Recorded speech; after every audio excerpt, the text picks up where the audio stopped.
A Realme vem se destacando pelo mundo trazendo smartphones bem interessantes, com grande custo-benefício, assim como também vem apostando em fones TWS. Mas será que os fones da Realme estão à altura de marcas renomadas no mercado? Vem comigo que eu te conto.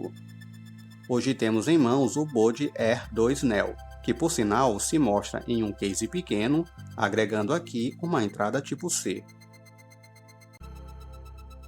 Quando abrimos o case, percebemos um botão de pareamento, mas não temos aqui LEDs indicadores de bateria. Já os fones se mostram robustos com touches que parecem ser de metal ou plástico, mas que não deixam marcas de dedos com facilidade.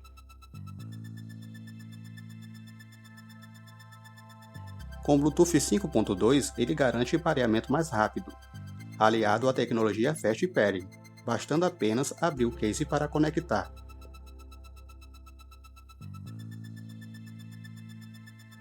Com 480 mAh no case, ele projeta até 28 horas de música. Já os fones com seus 40 mAh pode te dar até 5 horas de reprodução, usando no modo de transparência. Mas se você usar o cancelamento de ruído ativo, essas horas vão baixar. Outro detalhe é que se você ficar sem bateria, basta recarregá-los por 10 minutos, que terá até 3 horas de música, através de sua carga rápida. A sonoridade dele é muito boa, com graves bem definidos, aliado aos médios graves que são calibrados ao ponto de suavizar sua música. Já os agudos não distorcem, fazendo assim o parceiro ideal, graças ao seu drive de impulso de 10 mm.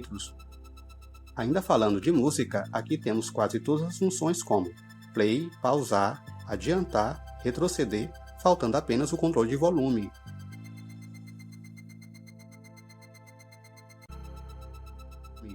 Quero salientar que você pode configurar as funções de comando dos botões dos fones através do app Realme Link, como você pode ver aí nas imagens.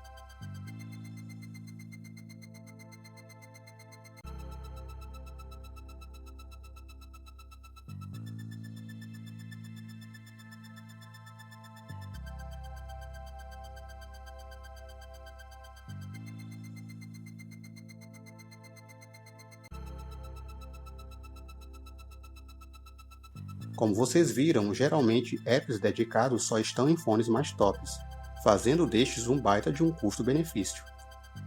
Eu não gostei da proteção IPX5 colocada aqui.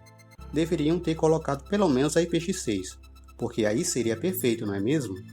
Eu fiz um teste de microfone em chamadas, escutem aí.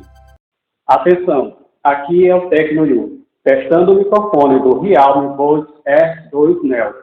Atenção, aqui é o TecnoU, testando o microfone do Realme Bode Air 2 Neo. Se inscrevam no canal. Como vocês viram, o áudio saiu um pouco abafado, talvez por problemas na operadora ou do local de onde eu estou falando. Falando de latência, eu não senti delay em vídeos no YouTube ou no Netflix, e por incrível que pareça, em jogos ele se saiu muito bem, atestando assim seus 88 milissegundos de baixa latência. Agora, falando do cancelamento ativo de ruído, eu achei fantástico, pois nos meus testes ele se saiu muito bem. No uso alternando entre o cancelamento ativo de ruído e o modo de transparência, que é o modo quando você desativa o cancelamento para poder escutar tudo à sua volta, ele se mostrou muito eficiente. Por exemplo, no modo de cancelamento ativo de ruído, quando você está com os fones escutando uma música no volume médio e alguém vem falar com você, apenas percebe-se a boca dessa pessoa se mexendo, pois os fones quase não deixam passar nenhum som externo. Como vocês viram, ele é um fone espetacular. Apesar do preço baixo, consegue entregar configurações que só estão em produtos tops de linha. Se for para dar uma nota, eu daria um 9. Só não dou 10 porque faltou proteção IPX6 e o controle de volume. Se tivesse essas duas coisas, ele seria perfeito, não é mesmo? Vamos ficando por aqui. Se gostou, deixa seu like e se inscreva. Tchau!